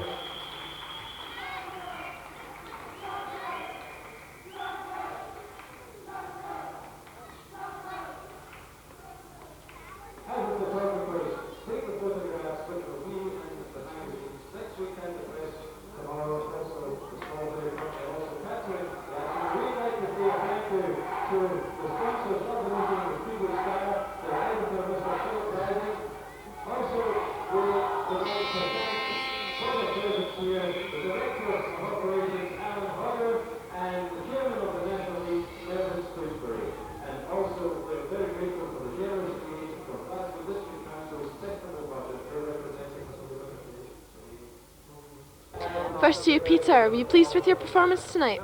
Oh yeah, very pleased. Yeah, very pleased for Steve and myself to get to the final, and you know, we gave it our best shot, and yeah, I think we're both very pleased. And Steve, would you say the competition was tough? Yeah, it was a very hard meeting actually. It was close all the way through, and a lot depended on everyone's last ride, you know, and we pulled a 5-1 or maximum points off in our last ride, which put us into the semis, and then we had a good semi-final and got to the final. So I mean, I think we're really pleased, and well, the racing was really good today. So. And would you say that the spectators got what they paid for? Yeah, I think so, because there was a lot of close racing today, and you know, that's what they come to see. It doesn't matter who wins, I don't think, but as long as they see good racing and the winners come out of it in the end of the day. You had a small accident, Peter. Have you recovered from that? Sorry? Your accident, have you recovered from it? Yeah, sure. Yeah, recovered all right. Just, you know, a few swollen fingers and that, and, you know, damaged a thumb again, which I damaged a couple of weeks ago. But yeah, you know, it was definitely, he knocked me off, you know, there's no question about that. And, you know, didn't have a lot of choice really. Okay, congratulations for qualifying anyway. Thank you very much. Bye. Well, Andy and Steve, may I be one of the first to congratulate you and tell me how it feels. Yeah, it feels really good, you know, after lots of I've only done the pairs meeting once before, and I've always seemed to got caught up in red tape and never been allowed to do it otherwise, you know, but it's really nice, especially for all the Hackney fans and the promoters and Dave and not forgetting Bryn, he sort of masterminded the whole programme, Caper, and this chap next to me, good job he was behind me, because I didn't have a clue what I was up to in team racing. I'm not a pairs rider. It's a good job he was in front of me. I mean, I really got nowhere. You're quite pleased to be the first pairs winner from Hackney? Are we? Are we the first? Well, I think it's because it's moved away from Hackney. I think it's always I don't know, they always expect you to win at home, you know, you have it at your home track, it puts a lot of pressure on you. So moving up here, it sort of, you know, put it a bit more our way. There was quite a large following came with you, did that help? Yeah, it's always nice brilliant. to do, you know, they're brilliant fans, you know, and they, especially their favourite song. It's Yeah. great, you know, and no, it's really good. We're really sort of, both of us, I think, we're really sort of pleased for them more than ourselves. But winning it makes the journey up they've made really worthwhile. Obviously the travelling didn't affect either of you. Well, I'm pretty tired. I don't like it. It doesn't. I mean, I'm probably a little bit more used to it than Andy, really, because riding abroad and that, sometimes you have to get back for like a Monday night meeting from Germany and a long drive, and you get, when you first start, it takes a lot of time to get used to it, but once you do it a lot, you sort of get a little bit used to it. So leaving at 4 this morning didn't worry me too much. And Andy can do it once, can't you, mate? Yeah, it's a one-off. Well, I think I might do it all the time if I keep winning. I think I'll get up early in the morning. Well, congratulations once again, and thanks for putting on a show. Okay, thank you very much.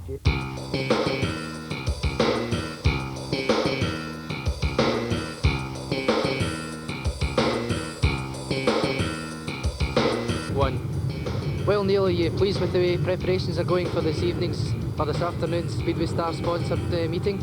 Start again. 2, 1. Hi and welcome to Shawfield, the Speedway Star British Pairs Champ. No, it's not. You know, please, if you don't mind. Say that again. Just say your name.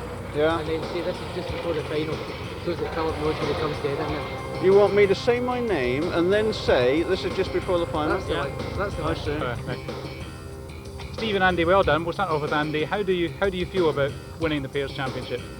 Very happy. Oh, I can't do it. Yeah, so go on. Alright, I'll go first. He didn't come off, and that's the way it goes. It's Speedway. That was a good decision by the ref. And a good 5-1. Thanks a lot, Alan. A nice 7-0. Shit, I forgot.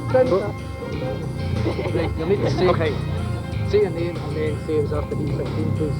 Sorry? Say your name and then it was after, say E16. Alright. Right. Okay, go. Ollie Olsen, E16. You wish. What do you mean? Yeah.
That's all for a City of Culture 1980.